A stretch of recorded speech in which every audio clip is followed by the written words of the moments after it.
manyi bamala kutuukiriza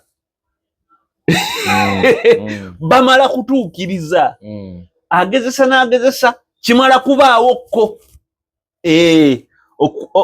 okukola ki okukakkana amala kikola era kati nze nsobola okukugamba kino Muhoozi will open I mean the media will open ekyo nnyo ndi konko sure it will open with the few changes but it will open. I don't know how long, but it will open. To open. Remember, I'm in the new management of Bundi system. Yeah, nainge it will open. Kubanga, ekisoka. Uganda is a country that cannot live on its own. We are a country that depends on foreign aid and support. We cannot live without the United States. Chinovo kyagalo watu kyagalo. Bova biba nabyafuzi bajja kulimba. But we cannot live without Britain. Cannot live without the United States. Every time is foreign aid coming in. Yes. Ne bana abalala Russia just okukuongeza. But the major powers is the Britain. Europe, Britain, United States, and important agencies, UN what? Kuba bazifuga we cannot. Wantufuga pandemic emu. Tufuna pandemic emu nga tetukyesobola. Yeah, true. Tufuna ekizibu kimu tekyesobola. Singa USA keera kumacha olwebino eddembe ly'abamawulire biki mebateekako embaga emu temugula yadde mundu emu embiriri. Mumanyi kye kiba kitegeeza.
Tuli ku The Truth Media, go subscribe, follow lunaku lwa Sunday eno emergency. Saa mwendo ogwekiro wafuuse jobless.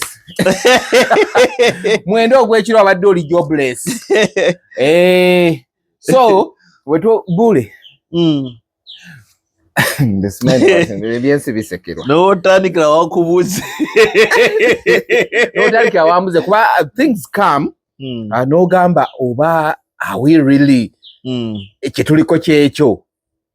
Gede kumachanga ndaba NTV, Sparka, ne Daily Monitor, nga bagamba chwe. Ngenzo okulabanga Beko Mmanyi, wa Sparka, wa mawulire, akuli ya mawulire. Nga atadde yonze nga atadde ekifaananyi ky'enkumbi ngenze kulima. Nengamba kati ujina unyaka. Nze nenjere ekiyumba ky'enkoko. Umayire ero nkolere saaza kakati mayi. Buli sana ekimanyi sawa zino obera mu office era kituufu. Era olugize ne ngamba Bule sawa zino abeera mu goni naye ate ekifaananyi ebifuluma wali nga baba ratings. Obuzibu buvudde ku Kibule. What's wrong? Obuzibu obuliwo nti fena tukkirize tuli mu kaseera akabi ennyo. Nyina wano mu nsaasire nyina wano ke mbajjagala obbakeberera. Tuli mu kaseera akabi nnyo ng'eggwanga. Mu ggwanga ensi zonna waliwo ebintu ebitalina kufa. Kati bwe bifa ne society eba efudde. Mu kimu ku kisooka okufa okuswala. Okuswala bwe kufa ebikolwa eby'obutali buswavu bibatandika okukolebwa. Era ekyo kye tuyita sensationalism. Bituuka okutuuka nga bya bulijjo.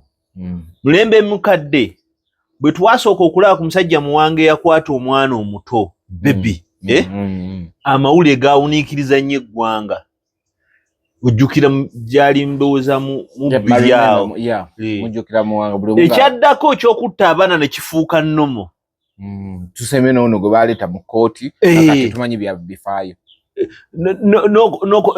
okurepinga kyafuuka nnomo waliwo omusajja yali agenda ebweru yabeeranga nsangi emboozi eno abantu bagimanyi yagenda ebweru n'aweerezanga ssente omukazi era biseera by'emabega omukazi n'ateeka ssente ate mu musajja omulala oli we yatuuka ku kisaawe ky'ennyonyi Entebbe n'ajja nga takoze ki tabagambye n'ayokya abaana mu nnyumba naye ne yeekola ki kati kyafuukanga ebintu kuttata bifuuse nnomo era n'obutambi ensi yawuniikirira nnyo mwannyinaffe Luzinda akatambi ke bwe kaafuluma twali tetukirabangako okitegeera ekyaddako awo essaawa ya leero n'akatambi bulijjo nalaba ne mukwano gw'ennyo nga naye yatuwaamu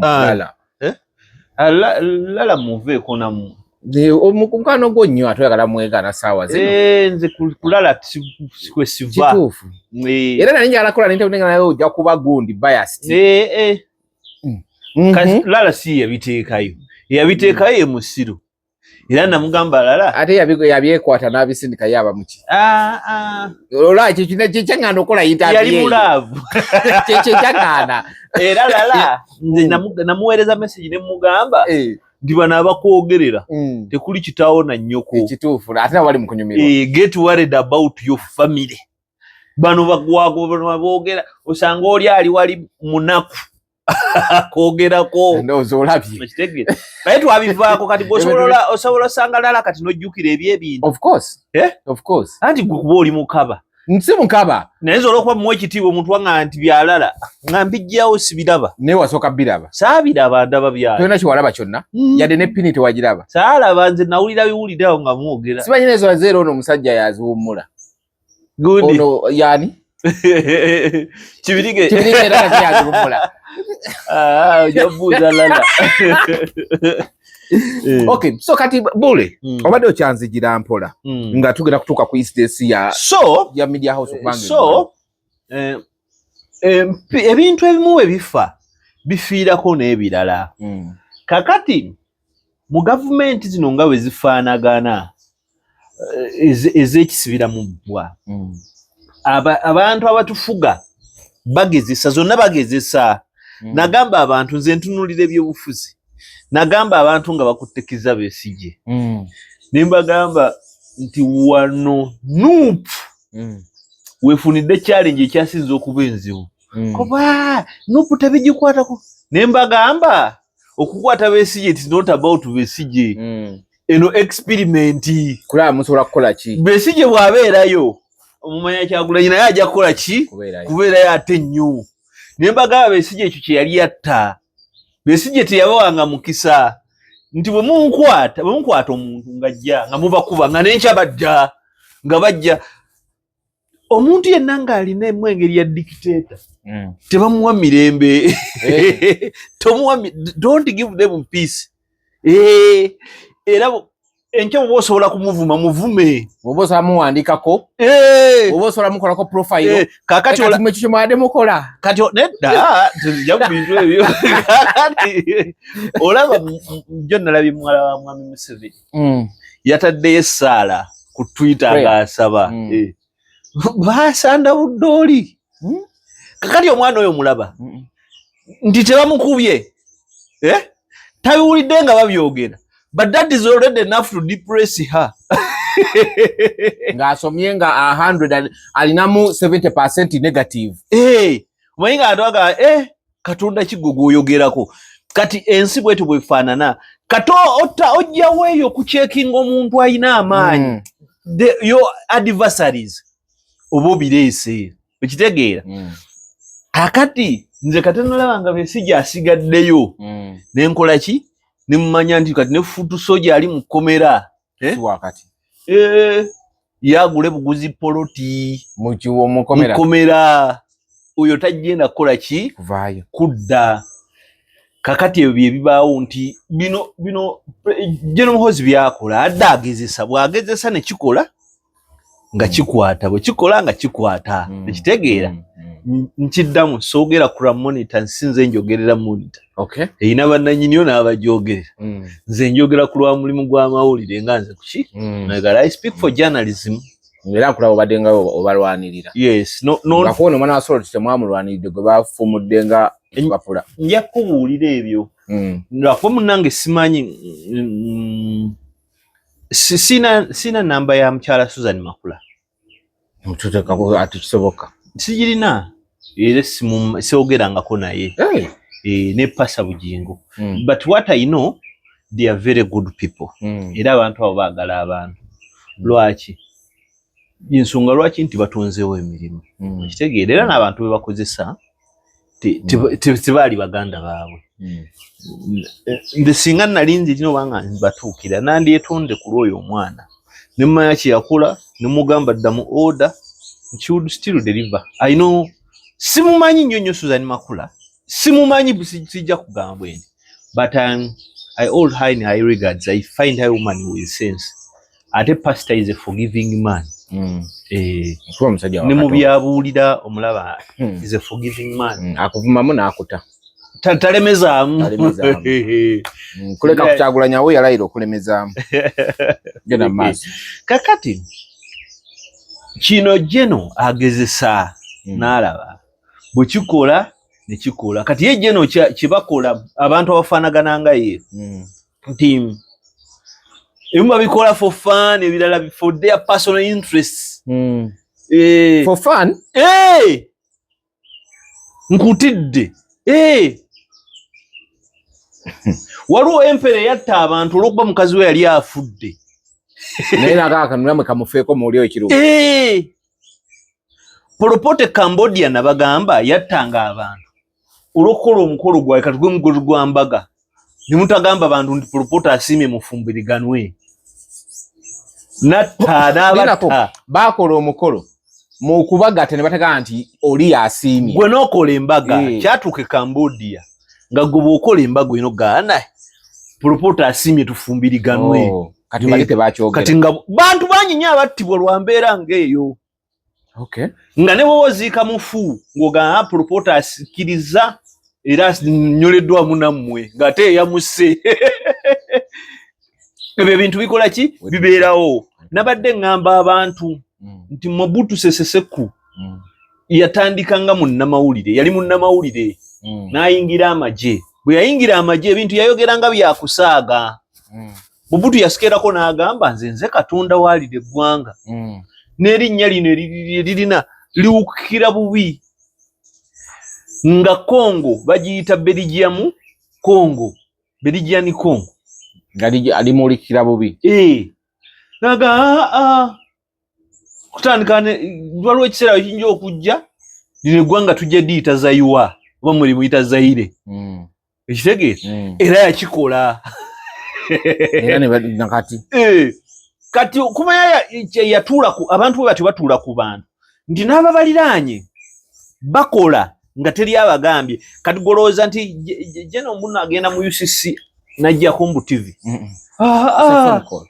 si phone call teetagisa phone call just peka ku X kati ye ono omusajja yali nga mu theater yaani oyo kazanyirizi banja babadde musajja atwala UCC mwami Nyombi tena mwami Nyombi kati naye mu mbeera mwali musajja bwangu abajjako bujja without consent yoli ono listeka ekitegeeza kati n'abo ab'amagye mbu sima budditaaki sima biki bwakola ku ekyo omukulu bw'aba ayogedde oba olina kukola ensi bwe zikola ki bwe zifaanana tolinda formulator tolinda phone call kankunyumize n'abatulaba batagoberera bintu Mobutu Sese Seko yatuukako n'agamba nti n'ezo TV zemulaba maanyi gange ekitegeera nze Katonda waalina eggwanga yali akulira TV y'eggwanga ye yalowooza nti tekinologi akola mu TV y'e Zaire president yakola ki ya mukola ne ba designing ekifaananyi kya Mobutu nga TV bwebeggula omanyi TV zeebakanga edda ng'okuzeemu okimanyi ne UBC wano bwe zitatukanga saa 6 kati ekyokulamu kyo kale bwe zitatukanga saa 6 ng'ekola ekyokulamu twekiteekamu kumakya neekola ki neggulawo kati ne Zaire bwe kyakola ki naye TV wano UBC yakubanga nereeta black and white ne radio bwebeggula nekuba Uganda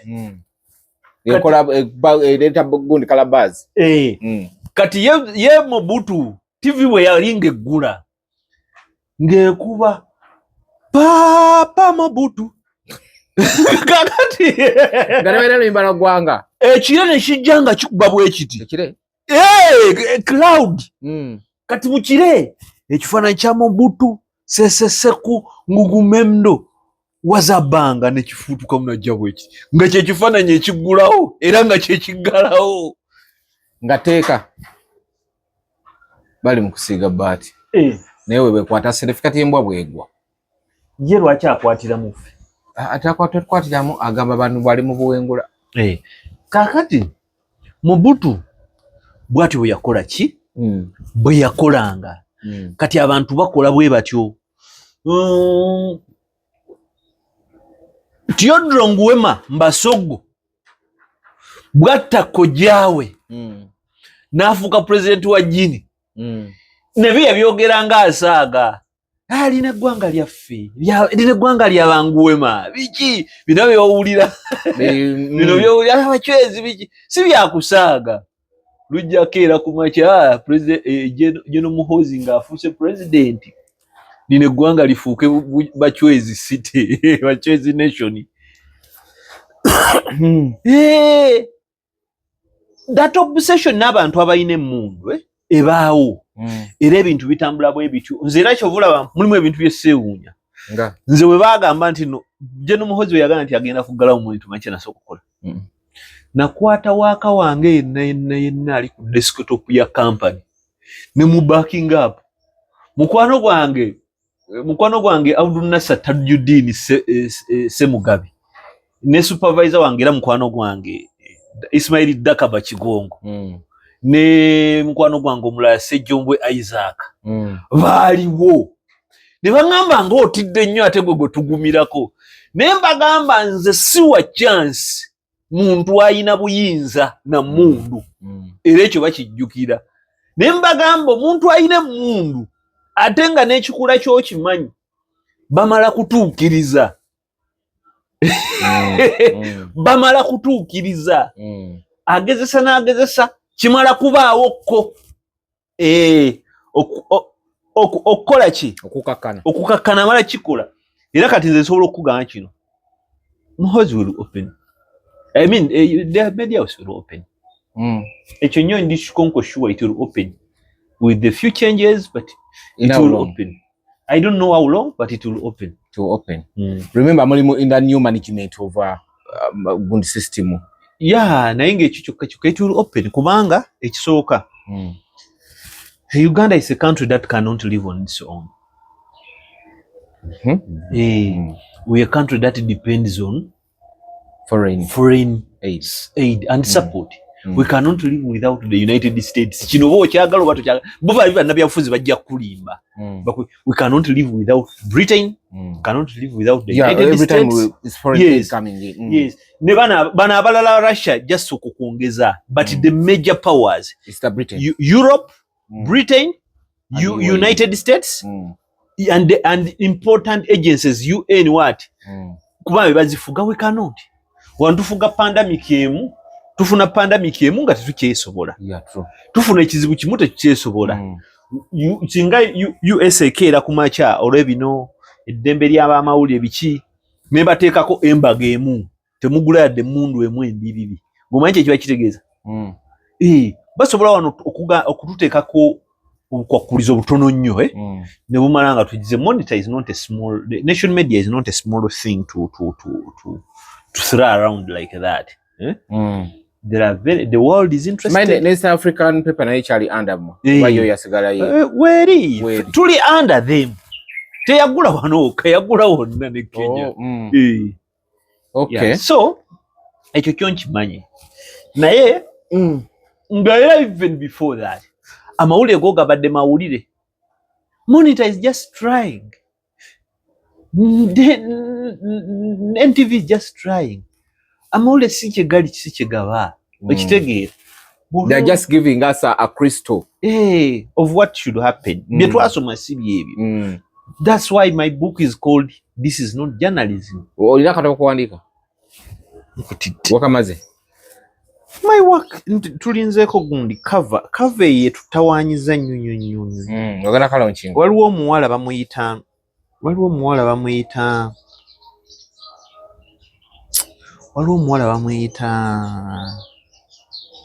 bamuyita Sydney Nabulya.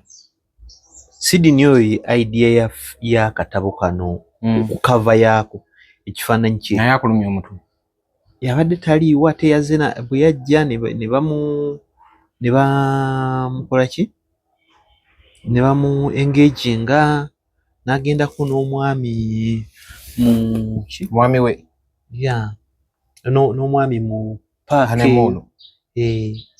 ade tannakola ki tannadda a page maker. It's a big book, very big. Anti no drive. Kind of volume yenkana. Kind of volume yenkana. Anti volume and the pages. Anti. Then yenkana tozola kubanga tomanyi volume yakatabo ko. Anti kakati to conclude it finally.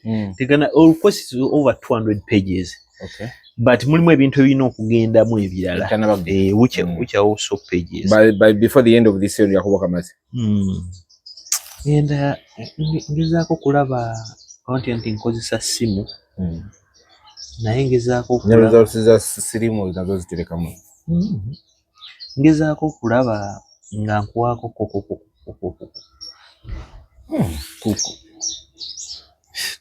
Gundi ani ono buli bwamu batekawo obulango these days lwambalangira ffe Uganda kyo tutamanyi.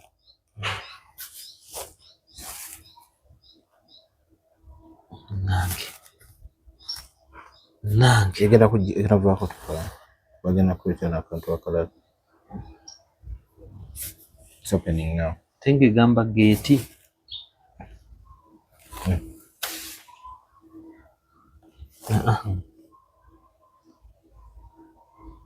eno ndala this is the title. These are some of the details. Naye kakati eno manuscript ndala there is an edited version ola bino yeah. Who edited? I have a team at work. Ati awona baba wa end credits. It should this one. It should be no zola bina gira byonna nagenda nga I think it should be that one.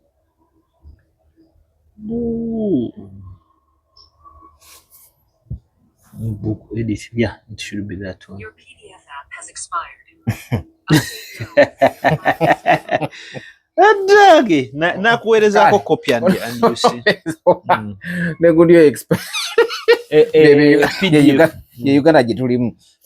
So kati bule tuvudde emabega wonna nga President Museveni ajja abawoninga mubadde headache gyali actually mubadde headache eri government eri mu buyinza not once not twice nga muwandikako ebintu ne mwemala ne mwetonda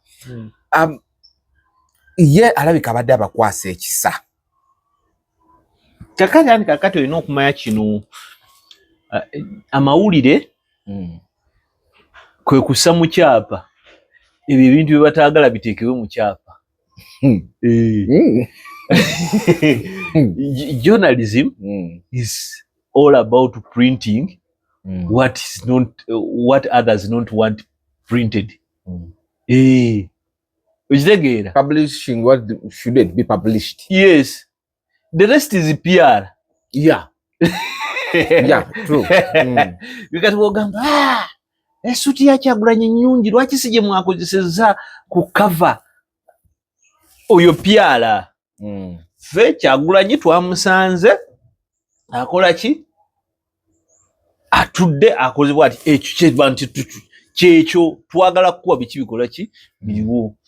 Ennone y'amawulire kuva gye gaava mu mirembe gy'aba Benjamin de Penny Press n'abalala tiri all about holding power to account. Kyobola ebintu ebisinga wano mu nsi naddala mu ggwanga lyaffe mubirabidde mu mawulire bitandikidde mu mawulire era n'ogamba kati ffe yamule twabivaako tuli ku TikTok naye ogenda okulaba nga information gwasiyalinga ku TikTok yatandikidde mu ki mainstream. So we get decode and make it simpler for you. Yep. Abaana bano boolaba ku TikTok boolaba ku YouTube mbulira YouTuber alina obudde obusoma page 3 eza report ya government ajjemu emboozi taliwo eri simplified eri even less than 1 page taliwo kati nze ondaba ngenda nenkwata report ya police ngeri mu page 7 nenzijamu page 7 biba bigenda mu bigambo emitwalo ng'ena nejjamu ebigambo 1,000 ekitegeera kati abo abantu tebakola ki tebabina kyovula ebintu ebitandika wano amongo wano yaliwo ngabba abantu ng'akole ngabba abantu Joe Biden nabadde n'omu ku bantu mu URN aŋŋamba ng'omayo omukazi bwe baali bakiriyalinga Range Rover ne bagezaako questioninga lwaki Rolls Royce ne bagezaako questioninga lwaki bali mu kiriyalinga Rolls Royce ku $5,000,000 mbu yakubira bosi wa URN amugamba gwe bajja na kukyusiza bwereere. Commissioner, that was less money. It was very far less. Goma emotoka ziba clearinga ku $5,000,000. Yeah. Namugago solo kukyusa. Kakati bamalo gikiriyalinga bino bibaawo. Commissioner yali at the forefront. Era yakiriyalinga ngambu deals ebintu amongo byaleetanga byonna. Amugambye genda ogiroberako ewaka. Tujja kuyita first leave. Ate first leave kitegeeza tukugobye bagwakobye obogobeddwa obogobeddwa. Okay. So kati buzibu ki gwe bwomanyi bwavudde entaanya y'omukulu n'azingiramu ekitongole kyonna kuba nabadde kiri nkikugambye kakati olaba bina amawulire gonna gabeerawo tewaliyo nnyo bigulire byanjawulo abo bantu eyo kampani yali ekoze ne libeera nti nno beeri eggulire liwawaaza nnyo ku mukulembeze ow'eggwanga byebyo ebituufu gwe bw'okakwata eggulire n'otunula wabaawo kye balimbye. Kakati waliwo story gye baakola ku Jeno ne bagamba yazaalibwa Arusha mu Tanzania. Si kituufu yakulembera amagye, si kituufu akozesa omukutu gwo gwa Twitter n'agamba basiba abantu, si kituufu basiba baggalawo amawulire olw'amazima. And to me for that, to me it's a win. I'm really happy that I've been now only happy kubanga wakolerako naffe. Working with the people with the sense. I'm proud. I've worked with the people, the likes of Alan Chekwechi, very brilliant man. The likes of Tabu Butagira, Mukama waffe Susan Nsibirwa. You cannot take them for a ride. They are doing journalism. I'm proud. I'm proud. Bino byonna bina bibaawo. Kakati nze waliwo ebintu bitakyantiisa. Kati waliwo abavubuka omulimu gwagenze ne gugenze twetuge. Ate ekitegeera emmere bw'eneebula ng'ebula ate munaye tunaakola kiki bwe tufa ngire batuziika nga n'olukola ki nze nkugambye naguma nnyo guno omutwe wakyaliwo bitakyantiisa. musajja wange Sejjombwe gyali Sejjombwe alina ennyumba maaso eno Buluba Buluba, yes. position kigwe buloba era wagambye maaso wano ne ngamba kimanyi yazimba wano ebuloba nze wekigaana nga nkwata ekkubo nga ngenda Empigi tulina ttaka na nyumba ng'olima enyumba ya taata wange weeri tebagimenyangawo ayeseemu okitegeera nga neebaka ekinankola obi kujjako baganda bae baŋŋambe nti va wano ku lujja nga balaba abakyagala gwe wafuuse nakireereese va ku lujja genda onoonye emirimu emirala era ngoba nga mbuwulira oba yeyanzaala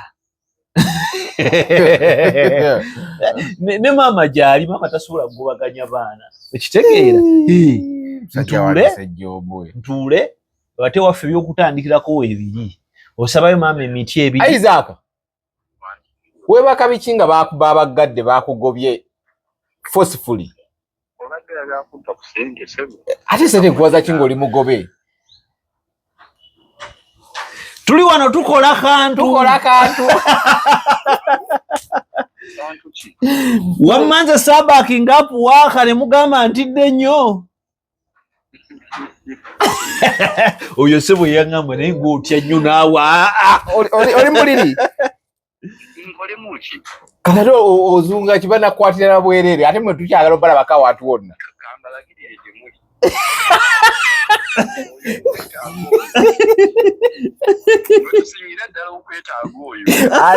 bule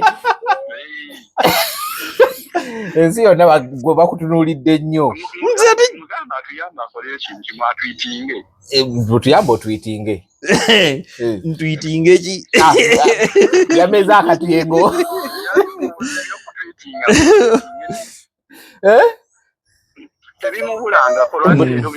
tebikubulangako leero lwaki bikubuze mugamba owa booda ŋŋambye nti nga booda ŋŋambye balika baagala kuggalawo nga alina gwe baagala obika nga tebaagala tumuwanike ndoza wulira ebiboozo yatandise muwa booda amugambye Isaac tugende ku office agambye nkya mugende ku tugenda tweyambudde mugende mukole ki nze era nnoonya musawo ankuwa empisa etalumya miggo ngenda wali Isaac sigalako ewaka ke banaga nti baguddewo sisobola mbogenda kukola ki kati ku office ojja kiraba sirabanga mutiitiisi nga Isaac naye muleero naye yeevuddemu omukiza nnyo omutiitiizi abamukala bannange akapapula ka sukuupu bakaggaliddeyo kakuuma w'amagye Masera ali ku ki mukoneko ali bweyogerere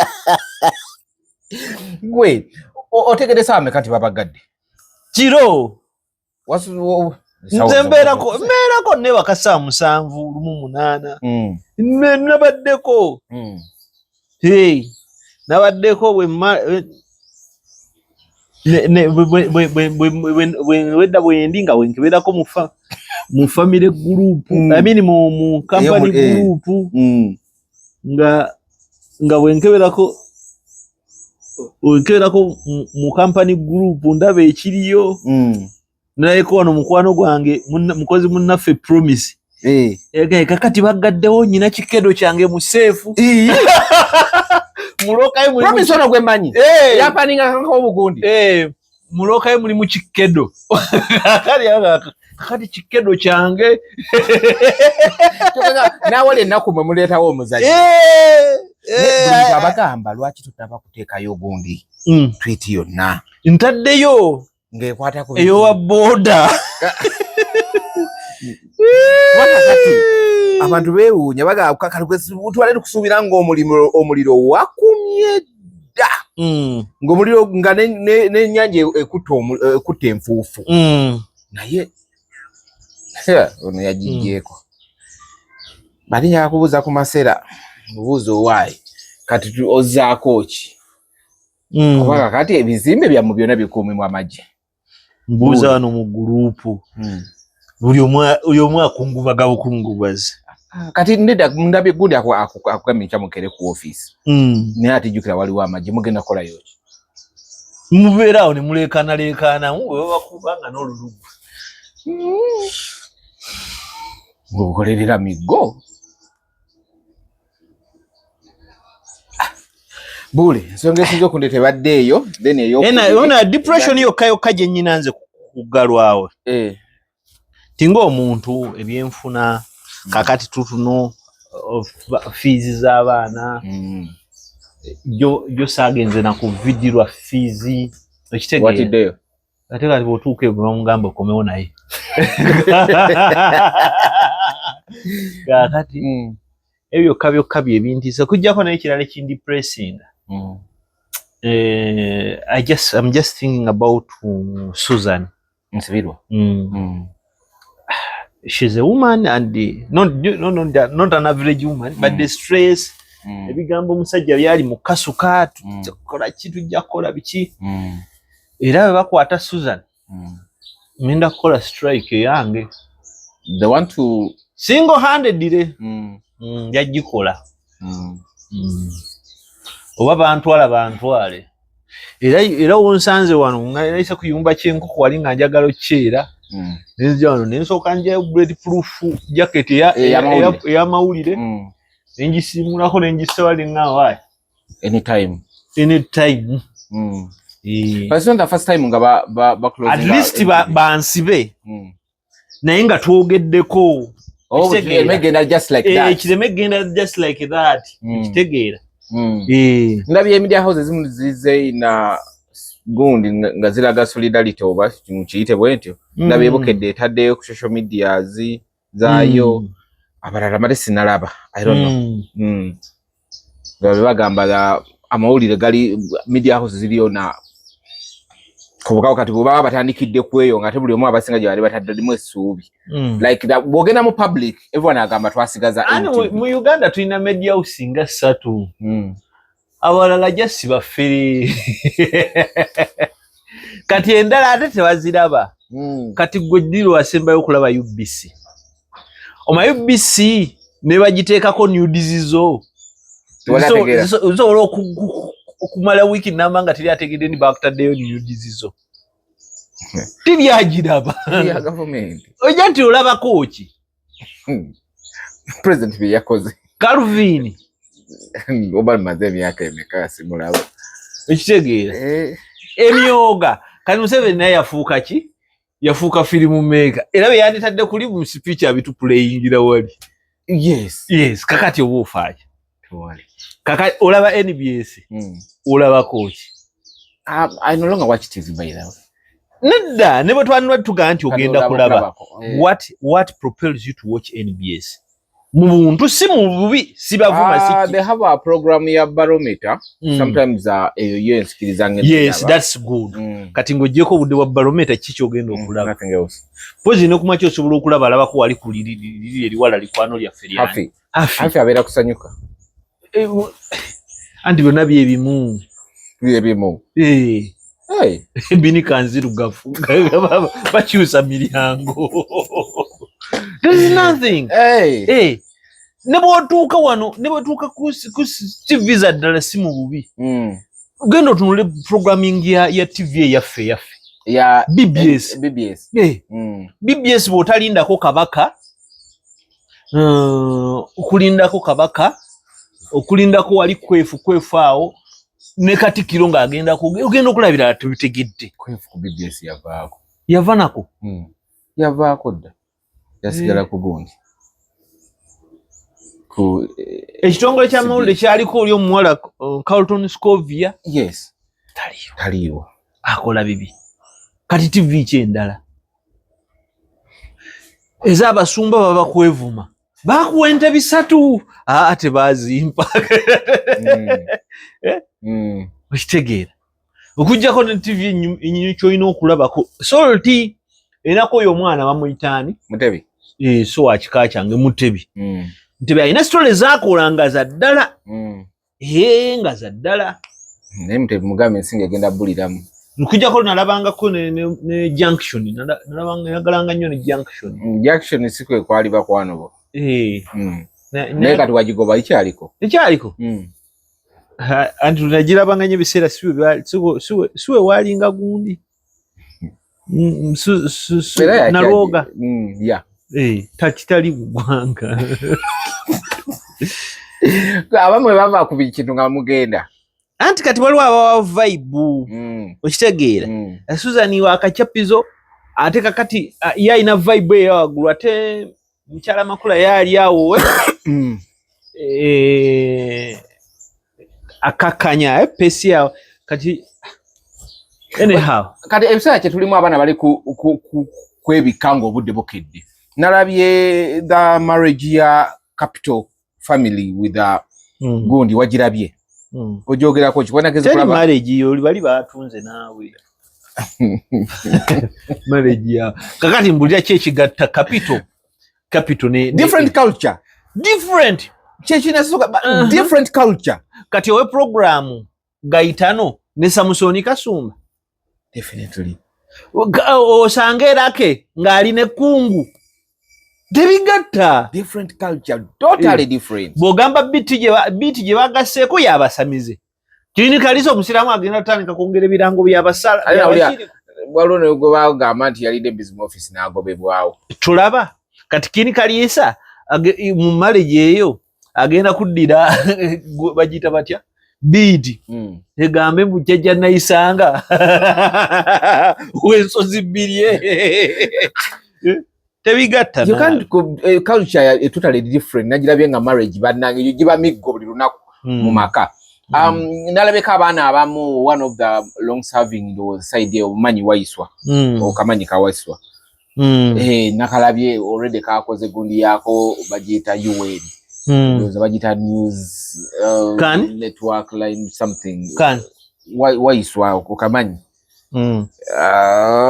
nakalabe kagame nekabuuza wagize nagamba why Capital si ya nyange nengamba abana batanze kuzuka ngo obudde bukedde okitegeera like things are happening so fast and people are asking ye kalisa zino gundi za kunganya azitwala wa za kunganya bwezi kwati yoga tune eri under ye aina TV maker nya bangambi gundi bajiguziza bana Kenya mbu MTN oba bana Kenya somehow MTN Afro Mobile Afro Mobile mbu we nabadde jjo nade ku myaka gya kasukwe 15 badde omuntu ngata ali credible naga bana Kenya bagitutte naye badi yabalimo twazun serving the purpose bisobola wano muna Uganda omulaba no let's be realistic muna Uganda okakati okutte mbozi ya kugalawo kwa monitor gitadde ku NBS oyagala NBS gitadde ku Afro Mobile oyagala nze sasule ngende ku Afro Mobile nga waliwo Truth Media Kasuku live executive media wali omwana yani ono wamwita Shira Price yabaze byogera kuguni ngoddamu ebyo but it wasn't serving the purpose because these days abana bakasuka ku speed y'ekitalo so ebintu bikola mu ggwanga omuli sense kuba kati okiraba nti no tetukyalina exclusivities mu Uganda omala ogenda nga munamawulire n'okola interview ku muntu oba omukubi omugongo bwoti n'afuna owa TikTok ogwabiwa ogenda okutuuka mu office okutuula ng'obiraba ku TikTok n'ogamba kati nga tewakyali exclusivity naga ebyo twabirabye edda so I think media these days is having but the problem nze gye ngamba yino ndowooza abaana baluddewo okulabika okutandikwa okuventuringa mu bintu ebyenjawulo baleka baluddewo bulwi threats zibaddewo already nga balaga kati n'ebyo bintu ebyenjawulo okuventuringa era nakyo tekigatta nnyo kati kankubuulire si ffenna tugenda sobola YouTube kati kankubuulire kati gwogeze mu nkoko audience yeki yemu okitegeera abantu betulabiramu abalaba bino betukola bebamu ya ate batono Uganda's internet penetration is dismal okitegeera omanyi ntera okuwa abantu example nti waffe empigi naye empigi kumpi osinga ku kisaawe ky'entebe naye empigi omanyi tusobola ku streamingirayo foggi bakyaliko tu 3G egi ebeere ekola ki buno binga bwetyo kakati omuntu nga mu society ng'eyo mubanga society gundi audience gye muyina eri Wakiso kwata katono awo Jinja Mukono Kampala okitegeera bantu batono kati era ogenda okulaba audience esinga okulaba bino ebintu bye mukola online kakuba ku TikTok omanyi audience esinga bannaffe bali mu nnyumba e Dubai ate abalina obudde kale bw'ogenda okulaba omanyi lwaki audience y'abantu abali mu America abalaba ebintu bye tukola batono ate nga omanyi tulina bannayuganda abali mu America abasukka mu mitwalo 10 lwaki batono lwaki oga batono bali busy omuntu akyesinga kusasula mortgage ayina emirimu emeka 3 ng'omugambe kituulo olabe mugambe okole omutwe mbu olutalo lwa chicken ne shower yatuule yatuule alabe ebyo anti nkugamba egiza kale kankujje ku ebyo naye kakati tubeeraawo kagamba tebigatta so at the end of the day abalala nze bino byazze nga nagambye abantu nti my Twitter account omuntu waddembe okujja osasula nakulabye era mumpe ku ssente nakulabye ng'olanga era ndikiriya wano we tulaga ebintu by'owandiika bya sensi nnyo viewership mugenda gifuna biki era ngifuna ngamba kakati ebya sensi gwe kuggwe obibalira ku ki kakati ono Kazola bye wateekayo bino ayo Kazola muleke naawe naye alyoke namulabaga kati zokibuuzaze ngekibuuza kwe kumali mwetwala naye nagamba naakoze gundi YouTube channel genda kikuba era abo bakasuku video gye yali akoze ennene ndoze ina abantu 909 kati munange nayo video ekuba fite kati temwamutuuza temwamutuuza tebino ebitusi byakubamiramu yino nagambye to business owners who are interested in advertising on my X account utilize this opportunity to tap into real-time conversation and target my irresistible traffic. I can give a mention and a credit direct ads at a fee.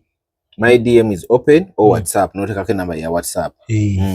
Manager wo? Manager wange Maria. Mbagamba ne disclaimer, I do not endorse any form of gambling, cryptos and digital forex. Oh yeah. Bino sima kampaka myunku wente ebintu by'okubuzaabuza abantu sijja kubiryamu ssente. Okay. Era nafunye eddwaliro eryakuwadde dda byampadde akasente nga kawera Dr. Veni Nabitaka kati tugenda kukola naye kati bano aba Venro Health Center bo eddwaliro teririiwo nti kizimbe bakola dotudo gwokuba essimu nti mukazi wange ali wano olubuto lumuluma ne bajja ne bamujjanjaba kati gwe osobola n'okugamba nti nze nafunye olubuto siririnnyako mu mantenanti bo ne bajjanga wano wo kutuuka kuzwala wo kati gwena kufuba nnyo kulaba olabe nga abantu balwala bw'osobola okufunamu okuba influence bo kiri ate eddwaliro lisobola okubeerawo ng'abantu balwadde nze nkulangira nze sifaayo oba ofunye abantu oba tofunye obuvunanyizibwa bwange kulanga mentally kikitegeeza era bwongera okulwala mba nfuna waliwo abajja keesa atayagala abantu obutafa nga kyekugambye naawe kati gwe wa influence we bukola nnyo ng'abantu balwadde ne bakubira bali gumanyi lwaki keesi zonna zibeera wali mulago gwandege yaawo olugwa gw'osookera. No, bana bino zi funeral services yagitekera ddala wali yapangisa kumpi ne gate y'ensambya bw'atunudde bw'ati. Ng'oluwa okufiira gy'otunulamu bw'oti. Era receptionist oba omuyingiza omulwadde nga gamo singa embwa eyo tekugamba olinako commission wo. Olinako commission. Wait, njagala tugire gundi talabika. Matembe. Bintu ebi depressing asagala bigenda. Anza kagotebe kutiisa tebe kumala maanyi. Omukazi mukulu, mukazi mukadde. Naye bamumisinzo by chance. Bagenda okutuuka ng'afulumye. Bw'aba yafulumye agende. No, si kufuluma ggwanga. Ng'ennyumba mu nyumba taliimu. Wonna waali agende. Nekyaleetera omuvubuka. Bannaye kyamuleetera. Ne ngamba bannaye kuba mmwe mwamuleetera n'abawooningamu katini naye n'abalaazaamu. Ekiro kye yakoze yabalinze Sande nga muliyo batono. Kuba embooko yandivuze ku monitor awo. Nze banange nkyakwata laptop yange ng'olwo luyi. Nange. Ate sinzaalwayo obwo budde bwe baakwatiddemu awo mbajje. Okitegedde? Olumu vaayo 5 6 lwembaddeyo. Mwebeera omulwayo. Olaba guli olifuluma nga bbulo mumwa feesi otunula kyanaggwe. Aye sinza akaayano nkuba lumu n'enkulisinisa ebinnyo. So I saw Milly Gundi Matembe, the husband narrating how the two ladies bichiwe bajjanga. It was the guy narrated nga nabe emyaka sije gino kwa narrating such things. Ate bw'owulira n'ebituuka ku bantu be bakutte. Babajjamu engoye. Babajjamu engoye. Omanyi bituuka ennaku zino bwe bakukwata. Bakugjamu engoye.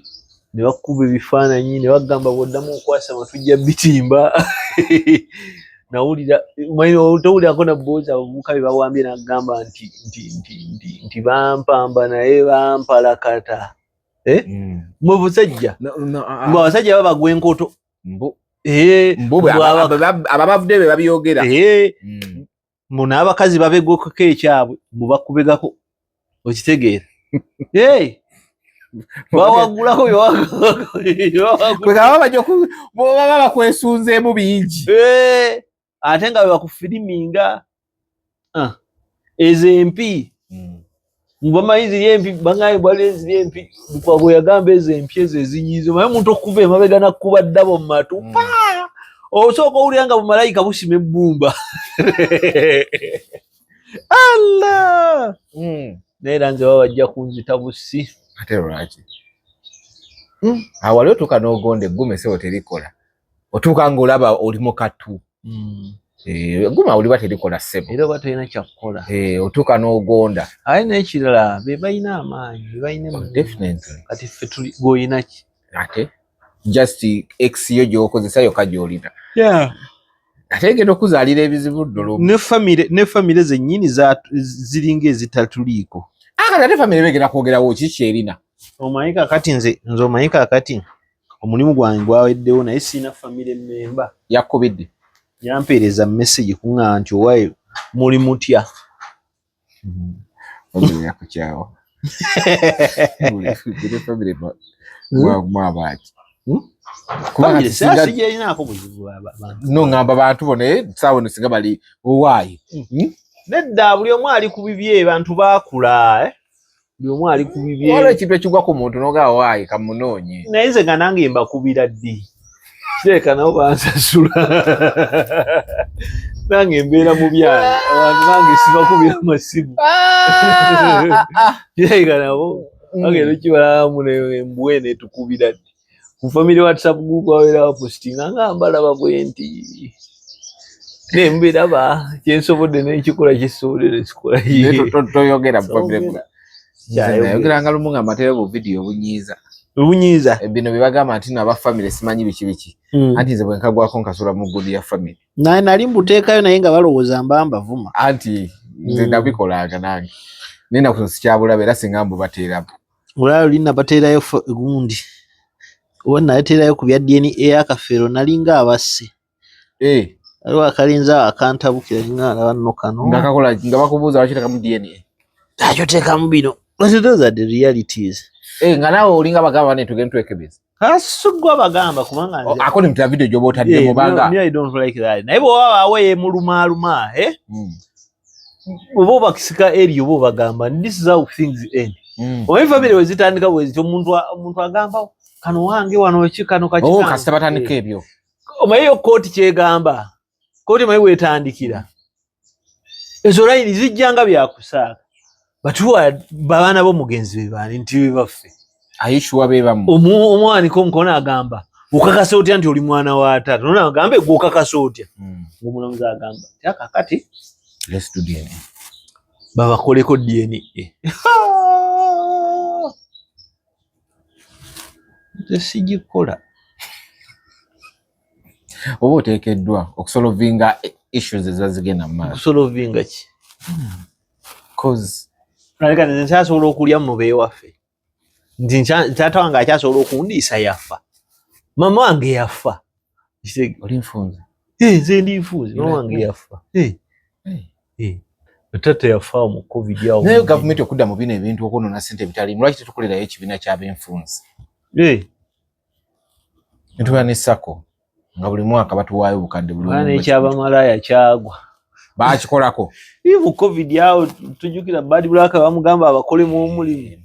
Namulabe agamalwe mukazi yali asente ze mu government. Ono omukyale wano yakuliranga bamalaya nakolanga interview ezo. Baakyaliyo. Bamuyitaani. Mukyalo oyo yalinga mpa stories. Buli walabye gundi speaker. Uno Diana. Nga kwa stories ati? Diana uno. Akyaliyo uno Diana. Abo ne bamalaya bali nabo. Ojo mumpe mukyala mukulu. Yeah, she's a good woman. Ojo mumpe tunyumyemu. Alino yeye yafumbirwa n'ofumbirwa. Ate malaya yafumbirwa. Nkutidde. Aja nyumizeemu ko kibiina kibo ayina emyaka emeka. Ate ali mwana. Emyaka. Naye bakwata malaya yasookawo. Banete mubasiba. Mubasiba. Bamuyita Diana. Ekibiina bakiyita Onetha. Wadde namba Onetha. Kikulibwa bamalaya. Era alina engombo yaabwe sex work is work. Sex work is work. Oh, definitely because they are earning. We want to be both. Yagambe every Ugandan should be under kuba tabategeera Piero is the only kibiina buli mu Uganda inakubanga ali mu Piero. Hafe batukolimira. Bani bakolimira. Kwa kati both financial twatuma tufuye omuntu atege.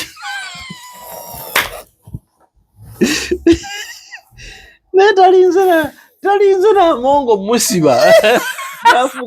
Nafuuka mwamongo omusajja. Nze namulaba enginenge gyagaba lwakweta nabavuma. Ngejasirisaamu ababaka awo biki gyaba frustratingamu. Engamba twafunye amongo omusajja. Ejawulo both kwa mongo nti yete yerusa ate simugagga. Simugagga. Kabeyo ngakubiyemu akawumbi awo. Ajaka kuba. Kuba namugirya nga akawumbi takakubiyemu. Akakube kubanga oyo alina abakazi babiri. Naba. Akakube. Malirize. Bale ogeze noyogera ku gundi. Nenjukira omukazi watu yalwadde ne bamuganya fu mugendo mujjanja. Amongo. Era nsereka ulira bubinyo. Bintu bino naga naye. Kino wamwe go mwakozesa. Alekera ebyekisiru naawe. Ani. Nsereko. Tabidda namwe ebyekisiru bye. I respect him naye byakola taddamu natugamba. Ate why? Tosobola tugamba omuntu alina blood clot. Mubi tugere. Nga wamudiagnose otya. Ze mugambye. Yamugambye ate nga mutugambye tava otafuna musawo ye yakebedde atya. No, kyenategedde this business of jabadde nga atugamba mbwa ngenda oyitale kulaba papa abadde nga agenda wa musawo. If I'm not mistaken. Because we nawulidde nkyayagala genda yitale mujjanjaba ye wali omusawo. Kitegeeza wano nga abadde just ayitire which is nalaba papa naye nga abadde ali ku medication wa eyitale. Okitegedde. So ndoza paperwork abaddewo mulwadde biki. Oya Mungu kenyini atugamba ko wano nti tulina obujjanjabi obulungi. Yeah, era nazimbe eddwaliro ebukedya nga liri facility. Yagende eyo. ate bamukiriza ali kwa house arrest anti ebyobweru babijjemu asigale wano ffena tufiire wano olowooza nze tondaba ekigere si kirwadde ina psoriasis naye tola okuva wansanga ndowooza kati kiwonyeemu walwala ani psoriasis ndwadde nabo it is a genetic disorder wajija taata maama simanyi naye balina okunkola history lwakuba yabbeeyi histology emitwalo 82 basalako akanyama bagenda ne bakebera Dr. Malik oyo sempeerezo wa Unity Clinic yanzijanjaba gowa ali wano era mpona era owona kanomaliza neguli ne bamunyanya bire wanaawone fena tubonere golaga nti balina bizibu bwe bamuteriyo balina bizibu bangi bonna batwale bweru nedda omaye balina ogwo omuzaawo bansereko byebatusowoozesa nti musawo omuntu yenna kati alwala munnabyabufuzi alina fuluma bakulowoozesa nti nno afa kiro bwera wantu waliwo oddwaliro limusobola please munnayuganda muyige mugume nga nze omuntu bw'afa afe tumuziike n'olwo lukole ki naffe tujja kufa buli omu alina everyone is destination is death tiwali atuuka tebakulima okutuuka kwo kufa kasita ofa oba otuuse kati naye nga kaleko neeraliikiriddemu koko ku kya biruzi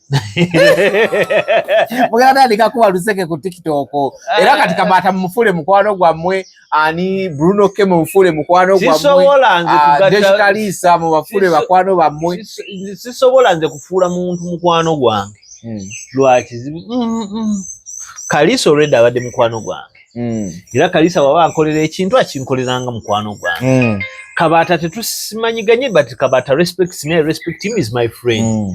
Naye Bruno yakeera n'agamba abantu banvume ate kati gwe tasobola kusola yadde olwataano era simusi ati bill zigenda kutuga abana bagenda tuula ewaka option gy'osigaza kugenda wa Bruno nga batuula ensi yonna yasoma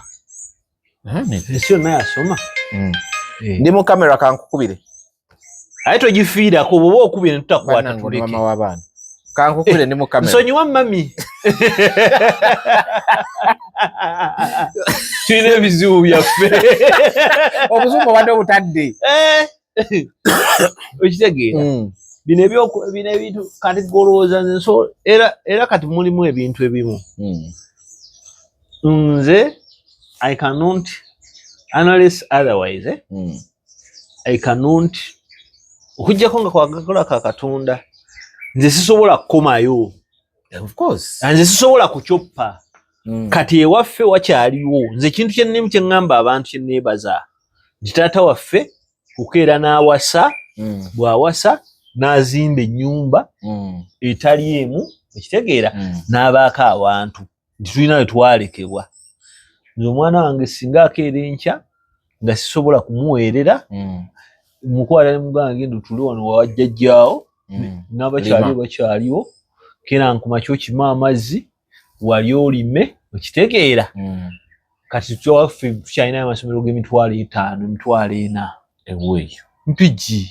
emitwalo 5 St. Mary's janya simayo kati baleka alinga mu 7 bali mu comment munaatubuulira nze nange gye nasomera ate nenfuna first grade naye era tebebateyenkana na mwana wa Lohana naye nekirala n'abakyali bange balina amasomero nyina abantu bange balina amasomero nyina musajja wange wano Mityana Road amuyita Kaddu Mukasa Simon Peter Nkolobojjo kati yaba omwana galasomera bwerere era yaŋŋamba leeta omwana alina lya primary asome nyina musajja wange Vincent Vicarious Katongole alina secondary school esukka mwemu nasobola kuleka baana bange ne bakola ki babonaabona kati ate ebyobulamu already influencing abalwadde omwana walwala omuntu bali bajjabu abasawo bo nnyina bangi nnyo era nabadde ndi awo engineer Ben Misagga naŋŋamba babagadde naye olina ekyemisana ekyabiri ne kigwako Watandise ddo oluseke kitegeeza. Nedda. Kati sajja ngonyeza.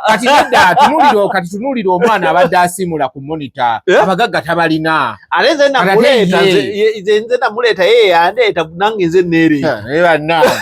Musajja wange gundi ani onabadde akulira akatabo k'abaana abawandika akatabo k'abaana. Lugaju emotoka emubonya kati huyo babageze baggala. Electoke katalijja ampaddeyo akasente abasajja bange Lugaju jamuyita mugambe. Lugaju. Waliwo wano omugaati. Lugaju. Akatabo k'abaana abadde kati n'amasolo ge yakuba tannaga publishing. Yasawulya. Oyasente zaffe. Soko okubire Lugaju kamukubira. Bagala mugambo owaaye. Banange Jefu. Lugaju. Bagala mubuuzo owaaye. Kati bakuggatte komyawo balance. Wali. Kamuludabe. Atidde nnyo. Nesimu yagyeko nzije Lugaju tokikola. Eri bize bazitaddemu obunyonyi. Kati alowooza abasomesa be bamukubira ba head teacher. Bamugamba bakuggadde komyawo ku balance. Lugaju. Kagwa. Enviri tagana kutandika zi. Kagwa ina gyakole wala lulidde. Mpoza alintinda. Alintinda. Mpoza ate ntabasobola muggala. Naye era ssebo wano akawogo kabadde kaba kaneneko. Naye kati bwali enviri zigenda mubonya. Takina zisalako. Gwe Jefu. Oli otya? Njagala kawunga. Ni wano ne bule. Mwagala kawunga. Kati atikoze abaana b'amasomero zikoze otya wabadde wazibakinze kuba kati abantu bileka computer bonna basuddeeri. Era kirabika batudde kyolina okumanya. Ba edit bagenda kukutamu omuntu. Sina kyakola. Oke bekituusewo tebakiraba. Bayina kumpa kawunga kati. Ate balina okuwa kawunga. Nga atikoze batezifulumye. Binkwatako. Kyoke emotoka wali emipiira gyavaako obadde osuubira gizzaako buuza kati sente. Gambye. Jako naye baba mukama wali eri atutindingire yali mukamawo. Ani Susan Agamba abasajja basonyiwe ngenda kwogera nabo. Ebalamu. Anti mulimu business ye naye ayina media ayina zi radio mmeka bangambye ne ani Dunamis yagiguze. Kisoboka bangambye yagiguze Dunamis. Zoba abantu abasajja radio bazitwala wazi zibagula batyo. Oba mugamba mpenna managing Dunamis. Wekupane sente noyo noneka bwonone. Naye kati ku Dunamis mbasewulira nzeka. Awewulira gwe naye. Lugaju bayi. Vaako. Kati Lugaju yayironese bwononese. Banga muzajja Dunamis yagiguze. Agule. TV zona radio bagala bibere mu sakemu. Watu oliwa bayatutte monitor. Next radio yali good jazz. Si yali jazz. Yakatumwa. Kazigundi zona kirowooze ko buloza mulowoozo nti olabika sente zikuweddeko nga bo batusedda ku mulyango. So kale wetu badde omusajja abasobola baweerezaayo akawunga Sejjombe muwulidde ayagala kawunga. Abamasomero kawunga kemuwa abaana muweeko Lugaju byabakoledde bingi. Bannange Lugaju byabakoledde amasomero bingi. Zabayimbi nabavuma. Tebasobola. Naye nina abayimbi bange. Olina gundi. Banava Gray, Kenneth Mugabi, Maurice Kiria, musajja wange Wike the Super Bender, Azawi omuntu wange gundi ye yavuddeyo mu kibiina talina sente. Zafa talina sente. Yeegobye mu kibiina. Yeegobye bamugobye. Byonna byememu. Nawe yamugobye. Bamugobye? Yeegobye. Byonna naye atandike she'll manage. Nalabi yakoze gundi eyeje ayiseza fabiki. Abangoberera 0700 musuleko 0700 39 16 20 0700 39 16 20 eri ku WhatsApp. Mungira musajja musulire kakawunga kajje. Anange tugala basanga musiwuse emimwa. Kale